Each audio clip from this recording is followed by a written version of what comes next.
Hey guys, welcome back to the channel. Today is a different video. We'll be doing a ride with me in the city. I'll be riding the Brompton Electric. I almost said driving the Brompton Electric. That's horrible. I'll be riding the Brompton Electric, and I wanted you to have the experience of riding the electric Brompton. Now, ideally, I wanted you guys to be able to feel the push of the bike when you're going up a hill or when you're going off on a traffic light, but unfortunately that's not possible. So the idea that I have, and hopefully this is going to work, to give you all the data, to give you the speed, the grade of the hill if I'm going uphill or if I'm going downhill, also the elevation plot, and a clean sound of the motor, so you can hear when the motor is engaging, when the motor is disengaging, when it's low power, when it's high power. I came up with this contraption to record the sound of the motor. So this is a directional microphone that's pointed towards the motor. This is a wind muff, just to reduce wind noise. It's also mounted on a shock absorbing mount. And this microphone is connected to this recorder that will record the sound of the motor as we go. Now for position, speed, and altitude, I'll be using this Garmin GPS that uses both GPS signal and GLONASS to calculate position. And it also calculates altitude based on differential of pressure. So this is basically the most precise we can get without using some very crazy technical equipment. All right, so now let's head off and I will talk to you in a minute. Alright, as we are heading off on this bike ride, let me explain how the structure of this video is gonna work. First, this voice you're hearing right now is being recorded after the fact, and I'll be pointing out some of the important stuff, some of the interesting parts of this bike ride that you should pay attention to if you want to learn more about the Brompton Electric. I will also give you my first impressions about this bike as we go along. Now, to make this video a bit more interesting, let's have some jazz tunes playing on the background. This song is by Brian Claxton and it's called Running Late, which is a pretty good reason to use an electric bike, as that will make your commute faster. Now let me explain a few things just so we get started. On the center panel of your screen you have the speedometer, that's in kilometers an hour. To the left of that there's the time of day. To the right there's the total distance of this first portion of the bike ride. On the upper right corner there is an elevation plot that shows us, for example, that we're going up that first climb right now. And under the elevation plot there is a guy pedaling at a very high frequency, a very high cadence, and that's the grade indicator. It's positive right now because we're going uphill, and that number goes up the steeper the hill becomes. Now, I rode exactly the same route on both the Brompton Electric that you're seeing right now and on the standard Brompton. That way we can swap the video from the electric Brompton to the standard Brompton and see on the same segment how both bikes compare, and that will be mostly comparing the speed between the two bikes. So as you can see, on the standard Brompton I usually go up this hill at about 8 or 9 kilometers an hour. I usually use the sidewalk because, as you can see, I get some pretty close passes going up this slow. And on the Brompton Electric, my speed is about 18 to 19 kilometers an hour on the segment, and that makes it a little bit safer to ride this stretch of road. Notice how the assistance from the motor will cut off right now. And that is because we reached 25 kilometers an hour. The motor will only help you up to that speed, and then after that you can continue to accelerate under your own power, or if you're going downhill you can continue to accelerate. The bike will not stop you, but the motor will not be assisting you anymore.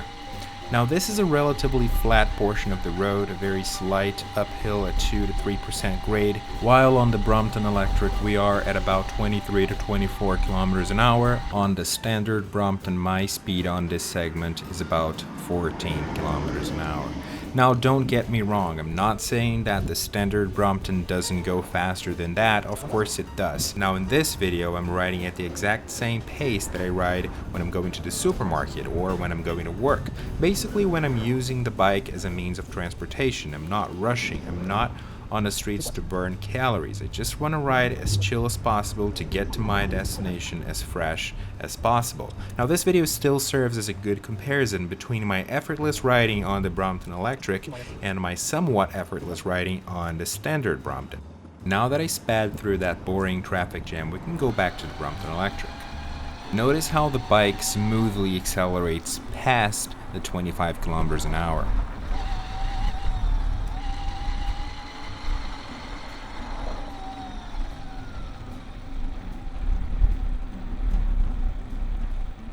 And that is because there's virtually no resistance from the motor after the assistance cuts off. The reason why you will notice the assistance coming back online when we are about 27 to 28 kilometers an hour is because there is a delay on the GPS data. In reality, our speed at that moment is 25 kilometers an hour, but the GPS data is still on a 27, 26 until it reaches 25.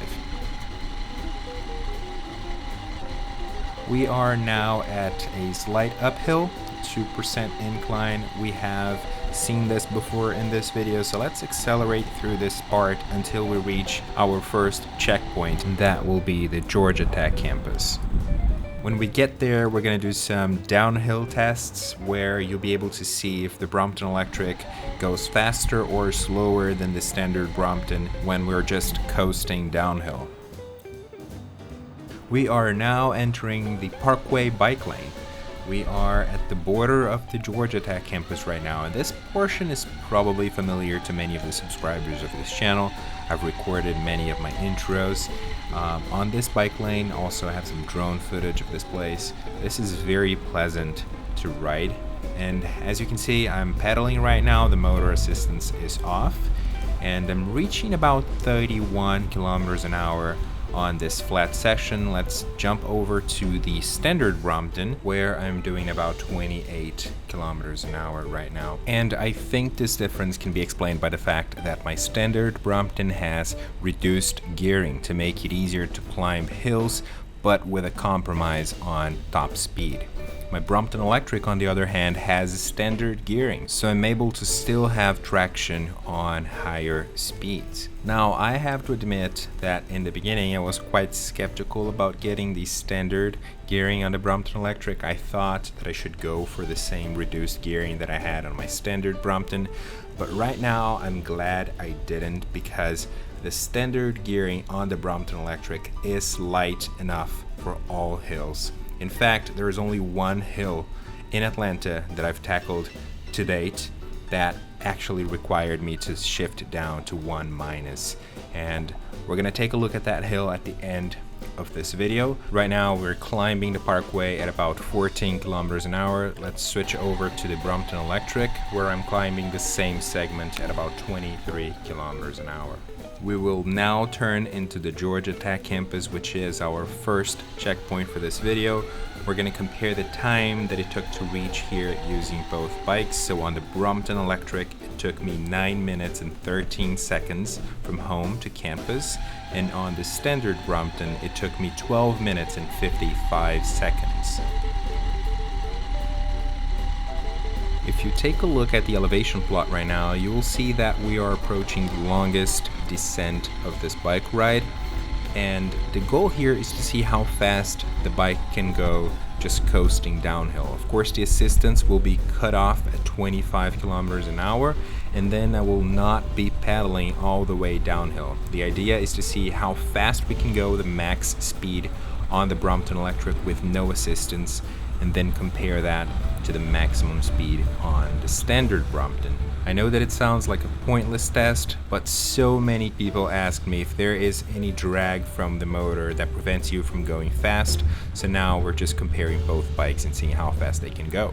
44 kilometers an hour is the maximum speed we were able to reach on the Brompton Electric. Let's jump over to the same descent on the non-electric version and see how fast that can go.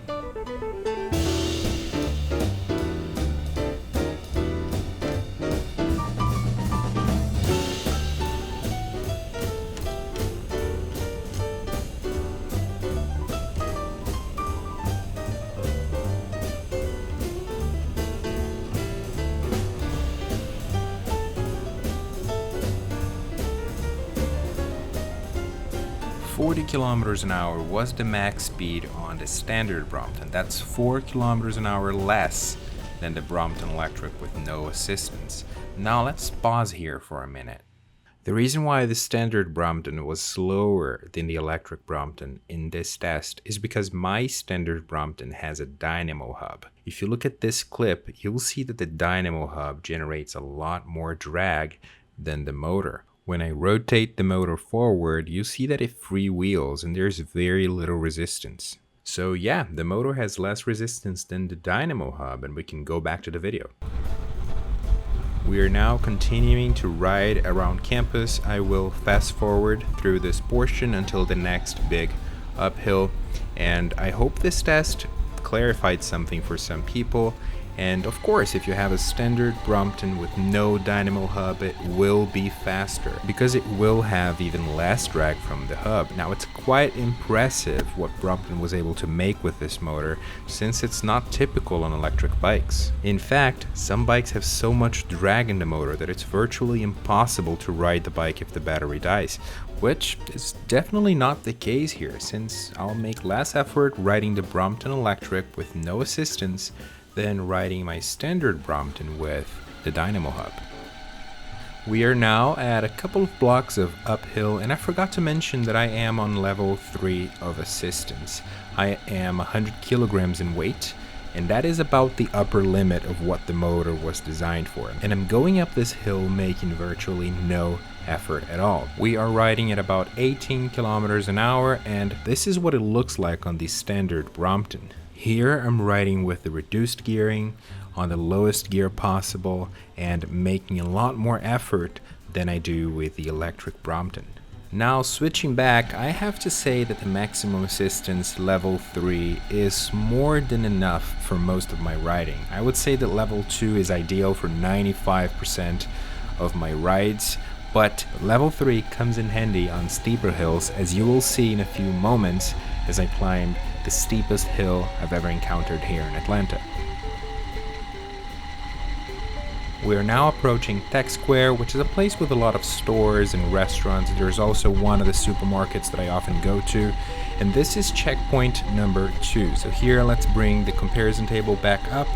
From home to the supermarket, it took me 13 minutes and 39 seconds on the Brompton Electric and 18 minutes and 39 seconds on the standard Brompton. Now, the greatest advantage of the electric Brompton is not to save a couple of minutes, but it's the fact that you can ride somewhere without getting sweaty, without having to change your clothes, and so on. What I'm trying to say here is that having a faster commute is a nice consequence, but the greatest advantage is being able to move around with less effort. Now let me speed this video up all the way to the next long climb, and while we're going there, let me share a question that's actually funny that I get very often. Does the Brompton Electric make you lazy? Well, my answer to that is no. And the reason is because I don't use the bike in the city as an exercise. I use it to move around. And what ended up happening is me going out on bike rides more often. Let me give you an example to illustrate that. Let's suppose you're getting ready to prepare dinner and you realize that you're missing onions. My thought process before getting the Brompton Electric was that there's no way I'm getting my bike and riding to the supermarket right now. I'll just make something else.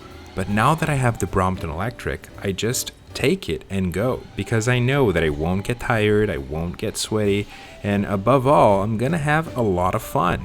Not to mention that sometimes I ride to supermarkets farther away just because I like the route, I like the scenery, and I know that it won't take so long. So my answer to that question is a resounding no. The Brompton Electric does not make me lazy, it actually makes me ride even more.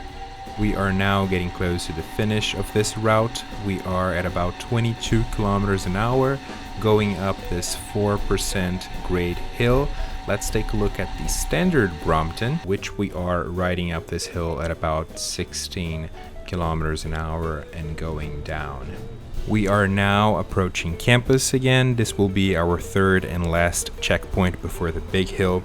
To get from home to campus to the supermarket and back to campus, it took us 17 minutes and 11 seconds on the Brompton Electric and 23 minutes and 21 seconds on the standard Brompton. That also brings us to an average speed of 23.6 kilometers per hour on the Brompton Electric versus 17.3 kilometers per hour on the standard Brompton.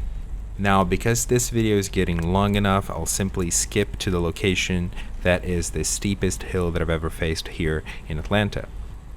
There are probably steeper hills than this one I'm facing right now, but this is the steepest I have ever encountered on my daily runs here in the city. Okay, so I'm now at 1-, but in reality, if this was a normal ride, say back from the supermarket, I wouldn't be pedaling here. I would be just pushing the bike just for the purposes of this video. I'll be pedaling up this hill.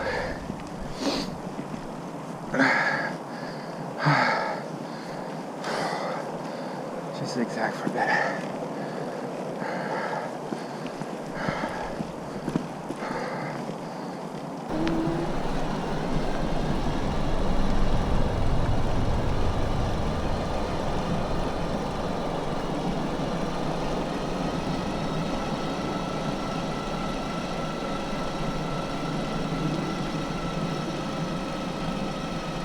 One plus.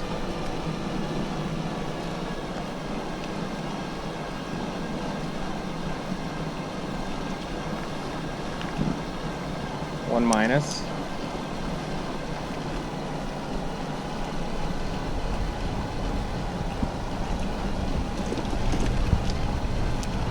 So yeah, I do need to put just a little bit of effort, but it isn't very tiring at all.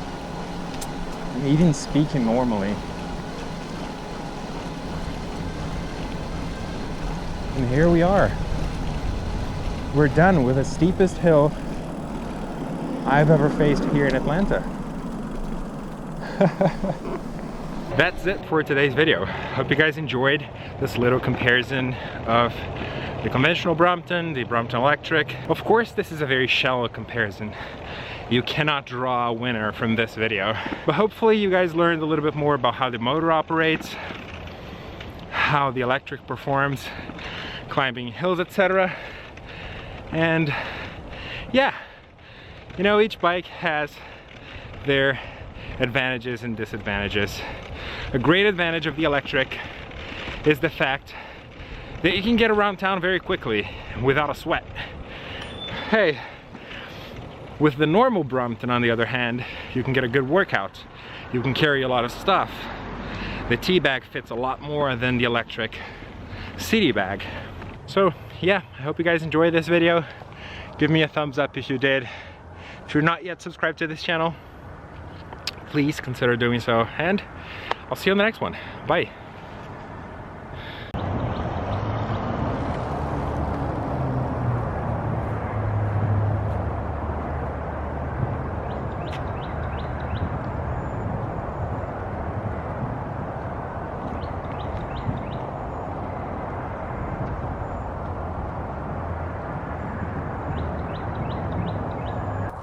When you don't have the right tool for the job, what you can do with what you have on hand. This actually worked really well.